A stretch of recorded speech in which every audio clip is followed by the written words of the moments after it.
go through this over again. Before we jump into that, I'm going to just show you the difference between a standard video post, which is all that's available now in the page post section of your Business Manager. But we can set up the video link post by doing this, setting this up through the Power Editor or the Ads Manager. So the big difference between these two is the bottom right down here. So they both have the description at the top, and then the video is under the description, and the link post has this extra space in here that allows you to have this call to action button and the description. So this is a big, this is what I recommend.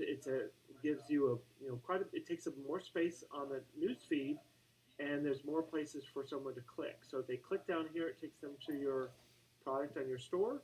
And if they click this link up here, of course, it takes them to the product on your store. And the standard post has nothing down below that you can click. Now it shows the social proof down here, and so does the video link post, but under this actually takes up more real estate, and I find this works better. Bless you. But yeah, that's the main difference there. And then just want to quickly go over the difference between doing a 16:9 video versus a 1:1. So the similar thing here. Well, the 16:9 is kind of your standard resolution or ratio for video. It doesn't take up as much space, and it just doesn't show off the product as well. So you've got this extra space that shows up. So something to in the video ad training, I go through how to set that up and to make sure that you do this. But I just want to show you how it's a fairly dramatic difference between the two in the way you do your videos. So both of these are video link posts, okay? But this one definitely takes up more space. And all right, so let's jump into the Power Editor.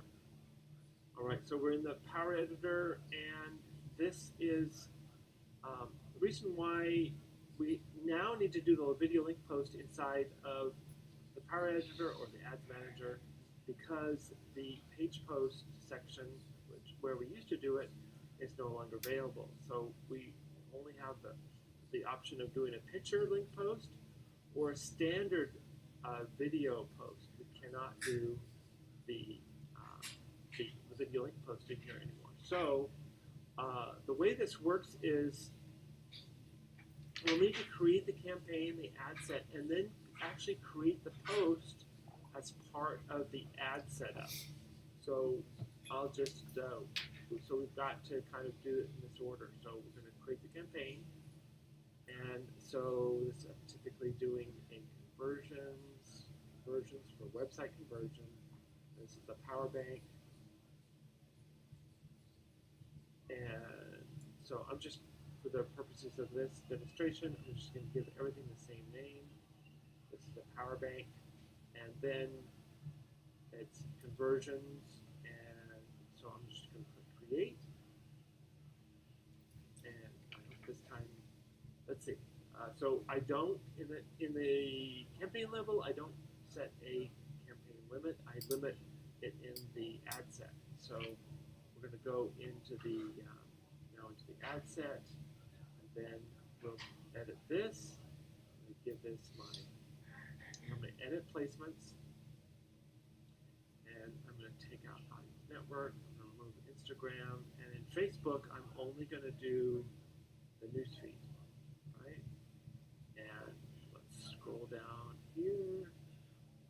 And so I typically do purchase. So either do purchase or add to cart. Either way, it's often when you're brand new starting off, you might want to just try add to cart for some of your first ones. But I typically just do purchase. So either one, so I've had a minority of people, but some who add to cart works better. So that's something that you can experiment with. And I typically just go 25 and up. And so inside the I always uncheck this. I like to have control over where my ad is going. What this will do is increase your audience if you're doing a narrow or what's often called flex targeting or or when you're narrowing. But I typically uncheck that because I want to have control of where my ad goes. So my detailed targeting, you would use the interests here that you have found through your audience insights research. Okay, so for the purposes of this, I'm just going to use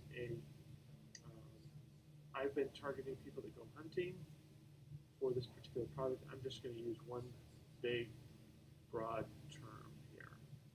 So, and so there's, yeah, so use what you found in your your research. I typically do the one-day view, and when you're testing at these smaller budgets, definitely, you definitely want to be automatic and make sure things work that way first before trying manual bidding. And now I'm going to do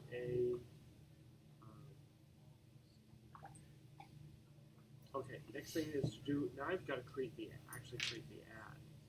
Okay, so it's giving me this red mark because I don't have an ad, actually a post in there yet. So we need to create this post. So now I need to pick the right page. I'll select the right page. And then we have to we're going to, on the first one, so when we create our post, our video link post for this campaign, and this ad and other ads, we're going to create it once, and then in all subsequent ads that we do, we're going to select it. So I'm going to go through that as well. So the first one, we're going to create it. So let's see here.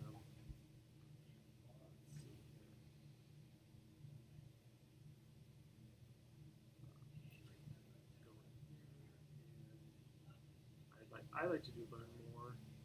And we're going to do a video, and then let me select the video. So I'm going to select the video and upload. And I have the I'm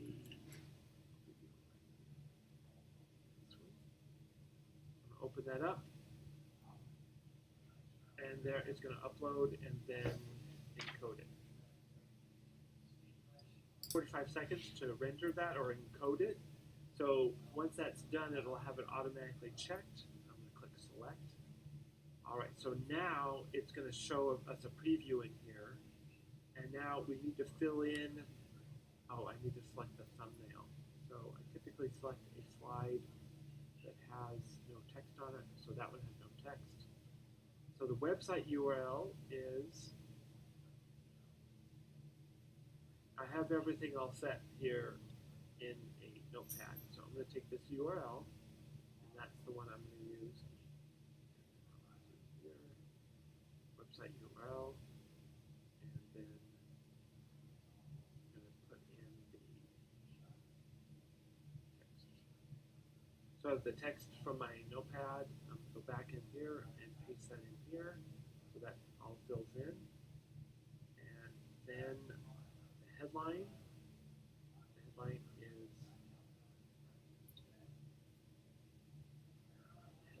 here, and the link description is,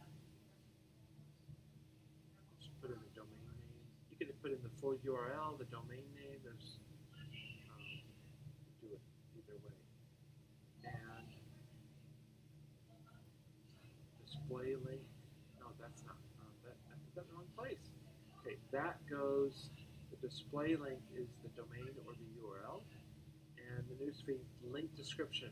So for this particular ad, I'm not using a link description. I could put in something like, I put free shipping here. This is the small text that's all the way down at the bottom.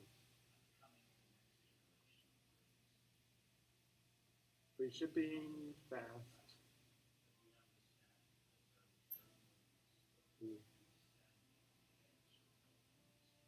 Okay, free shipping, fast delivery. and we can get a preview in here, kind of. It doesn't give us a great preview in here. We'll do a preview in just a moment. We're just going to double check everything in here. So, let's see if it does it. Yeah, there it has it. So free shipping, fast delivery shows the domain. And let's go back to this one and see if we can get a full preview if we can. All right, we'll see that. We'll take a look at it later in a little bit. So this is an ad with an image or video. We've selected video. We uploaded our video. We selected a thumbnail. I picked one without text. And then I put the website URL. So that's the URL to the product.